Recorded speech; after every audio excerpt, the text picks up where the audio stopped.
Sa tuwing may ma-hype tayong Pinoy basketball player, isa lang ang tanong ng bayan. Ito na ba yung unang Pinoy sa NBA? Pero taon-taon ang sagot, hindi pa rin. Tapos susunod na tanong, bakit wala pa rin tayong NBA player na pure Pinoy? At mabilis ang sagot ng iba, discrimination yan, bias sa lahi natin. Pero teka lang, sigurado ka ba? Kung titingnan mong mabuti, mismong mga coach natin na dayuhan, sina Tim Cone at Tab Baldwin, hindi umaasa sa homegrown talent alone para makasabay sa international basketball.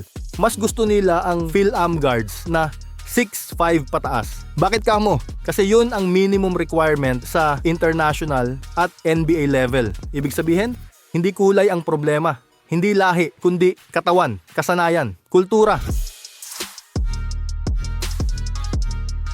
Unahin natin ang basihan. Ang NBA ay hindi liga ng normal na atleta. Ito ang tahanan ng mga genetically gifted, technically trained, and mentally elite na players. Para makapasok, kailangan mo ng elite height, karaniwang SG ay 6'5", PG ay 6'3", SF ay 6'7 patas. Athleticism, speed, vertical leap, lateral quickness, basketball IQ, reads, reactions, decision making. Elite skills, shooting, passing, defending at a pro level. Hindi sapat na marunong ka lang maglaro, dapat halimaw ka sa role mo kahit bilang bench player. Dito pa lang bagsak na agad ang 99.9% ng Pinoy prospects. Kasi anong meron tayo? Puso, hustle, sipag, pero kulang sa size, physical gifts, exposure sa elite level. Ang average height ng Pinoy male, 5'4 to 5'6. Ang NBA minimum guard height, 6'2. Paano mo ipapantay yan? Hindi lang tayo ang nakakaalam ng standard. Mismong mga elite coaches natin sa Gilas na sina Tab Baldwin at Tim Cone, ginawa na ito. Kung naalala nyo yung lineup na ginamit ni Coach Tab Baldwin nung OQT sa Serbia, meron siyang team na mas bata, mas mahaba, mas moderno ang galaw. Dwight Ramos, 6'5 shooting guard. Carl Tamayo, 6'7 forward with shooting. Angie Kawame, 6'10 mobile center. Justine Baltazar, 6'8 rebounder. SJ Belangel, undersized but cerebral. At anong resulta? Muntik pa nilang talunin ang Serbia. Nakita natin, pag may size at skill, kaya pala natin makasabay. Tapos yung team ni Coach Tim Cone last year sa OQT versus Latvia, a team that beat Brazil, France and Spain in the last World Cup. Kay Soto, 7'3. June Mar Fajardo, 6'10. Chris Newsome, 6'2 Phil-Am, malaki katawan, athletic. Dwight Ramos, 6'4 Phil-Am. Justin Brownlee, 6 feet 6 inches naturalized. Hindi mo maririnig sa kanila ang basta magaling, okay na. Ang linya nila, kung gusto mo manalo, kailangan mong pumili ng tamang katawan, akma sa tamang role. Pag sinabing akma sa role, may sapat na height para sa international competition. Tanong natin sa sarili natin mga kahadel, bakit parang unicorn si Dwight Ramos sa Pinas? Guwapo na, matangkad at tunay na shooting guard at 6'4 to 6'5 ang height. Pero teka lang, bakit wala tayong pure homegrown na 6'5 shooting guard? Simple. Dahil may problema tayo, hindi lang sa sistema, kundi pati sa mindset. Una, kapag matangkad ka sa Pinas, automatic poste ka. Taga-rebound, taga-block ng tira sa ilalim. Sa barangay, 6'1 ka pa lang, sinasabi na ng coach, center ka na. Rebound, wag ka nang mag-dribble. Ibigay mo sa point guard agad. Wala kang karapatang umatake sa perimeter. Pag nag-crossover ka, titingnan ka ng coach na parang may kasalanan ka. Parang bawal maging mahaba at skilled sa parehong panahon. Kaya yung 6'5 natin dito, hindi gumagawa ng step back threes. Nagpupumilit sa shaded area kahit traffic. Yung sayang ang height kasi walang galawan sa labas. Sa mga nagsasabing madaming matangkad sa Pilipinas, ba't wala tayong tall wing kung ganon? Pero kung hahanap tayo ngayon ng perfect example ng tall wing sa Pilipinas, yung matangkad, may shooting, at kayang maglaro sa perimeter, iisa lang talaga ang unang papasok sa isip, Calvin Oftana. Nung early years ni Calvin, power forward, center ang role niya sa lineup. Bakit kahmo? Matangkad, athletic, may hops. So automatic, Calvin, sa ilalim ka, rebound, depensa. Namulat siya na kapag malaki ka, sa ilalim ka lang dapat. Kahit maayos siyang nakakapag-dribble, hindi na-develop. Pagdating sa pro at Gilas, welcome to the wing life. Nung pumasok na siya sa TNT at Gilas, biglang nagbago ang mundo niya. Small forward na ang role. Kailangan na niya mag-spread ng floor. Kailangan na rin ng konting ball handling, one-on-one creation, at defensive switches sa perimeter. Pero eto ang tanong, handa ba siya? Sanay ba siya? The truth, hindi ganun ka-komportable. Kahit gaano kagaling si Calvin sa off-ball movement, cutting, shooting, at hustle, kitang-kita na hindi pa natural sa kanya ang magdala ng bola. Pag na-trap sa full court, medyo alanganin. Pag one-on-one isolation, hindi explosive ang first step. Minsan parang nag-iisip pa kung anong galaw ang uunahin. Hindi dahil kulang siya sa galing, kulang siya sa development, sa posisyon habang lumalaki. Pero sa ngayon, nakikita naman natin na malaki na ang improvement niya. Kung susuriin, medyo mas maganda ang ball handling niya kesa kay KQ. Kasi si Calvin Oftana ay may natural na abilidad sa pagiging small forward or sabihin na nating siya ay talagang small forward, nasanay lang sa power forward o center nun.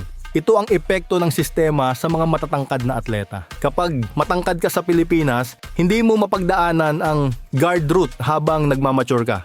Ang ending, pagdating mo sa pros o national team, pinipilit ka ilagay sa modern position na hindi mo napaghandaan. Kaya ang 6'5" small forward natin ay parang late bloomer na nagka-identity crisis. Kaya si Dwight Ramos, rare specimen.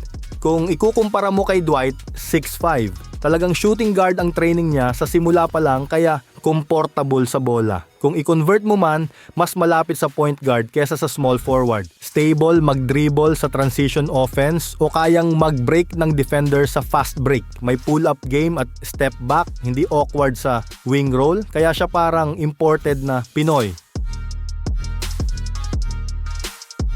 Walang modern player development. Totoo to. Walang shooting coach. Walang skills trainer.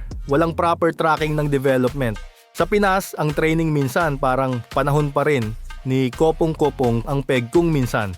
Kapag 6'5" ka, sasabihin sa'yo, hoy sa ilalim ka, dumepensa ka, rumebound ka, makipagbardagulan ka dyan sa ilalim. Kaya yung mga matangkad natin, hindi natuturuan maglaro bilang modern wing o guard. Sa US, kahit 12 years old pa lang, may skills trainer na. Yung 6'5" na bata, sanay na maglaro sa guard position. Dito, yung 6'5" na bata, tinuturuan kung paano umatras sa poste. Parang may time machine tayo pabalik. Walang exposure sa elite competition. Sa States, may AAU, may EYBL, may prep school circuit, kung saan ang bawat laro parang scouting combine. Dito sa atin, Barangay Liga, tapos UAAP o NCAA, pero kulang pa rin sa structured, high-pressure, guard-developing environment. Kaya nung dumating si Dwight Ramos sa eksena, parang alien, unicorn, tall, skilled, composed, at may moves.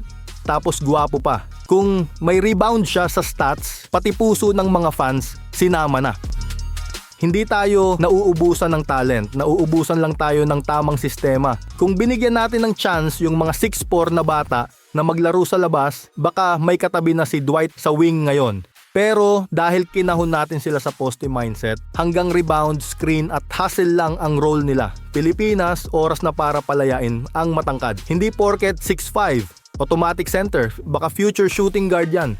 Baka next Dwight Ramos. At kung di man sila maging pogi tulad ni Dwight, basta marunong mag-shoot at dumepensa, pogi na rin yan sa basketball court. Kaya kapag naglaban ang Gilas versus European American teams, hindi lang puso ang laban kundi size versus size. At kung hahanap ka ng 6'5" na may handle, IQ, body at shooting, malamang Phil-Am lang ang meron nun. Not because mas magaling sila, kundi dahil sila ang sinanay sa tamang standard. Alam mo kung bakit walang NBA Pinoy? Hindi dahil sa lahi. Hindi dahil ayaw ng NBA sa atin. Ang NBA ay global. May Africans, Chinese, Australians, even Icelandic players. Pero bakit wala pang full-blooded Pinoy? Kasi wala pa tayong player na may 6'6" height na guard, may NBA level quickness, may elite skill set. Ang NBA ay meritocracy, hindi charity. Kung kaya mong makipagsabayan kahit taga Bulacan ka pa o Zamboanga o taga Planet Nemic ka pa, wala silang pakialam sa passport mo. Wala silang pakialam kung Pilipino ka. Ang tanong lang nila, can you help us win? Kung hindi tayo pasok sa standards, huwag tayong sumigaw ng bias. Ang sagot sa kawalan ng NBA player ay hindi reklamo. Ito ay trabaho, system at upgrade ng mindset. Ito ang punto na kailangan nating tapusin. Walang diskriminasyon sa NBA laban sa mga Pinoy. Kung magaling ka, sobrang galing ha, yung kayang bumangga sa 7-footer na may 40-inch vertical at may deadly 3-point range, kukuhanin ka ng NBA. Tingnan mo si Yuta Watanabe ng Japan. 6'9" with great defense. Ha Seong-jin ng Korea, legit 7'4", may bulk at power. Yao Ming, Hall of Famer na mula China, lahat sila Asians pero naka-NBA. Bakit? Kasi height plus skill, athleticism plus IQ, effort plus fit sa NBA system.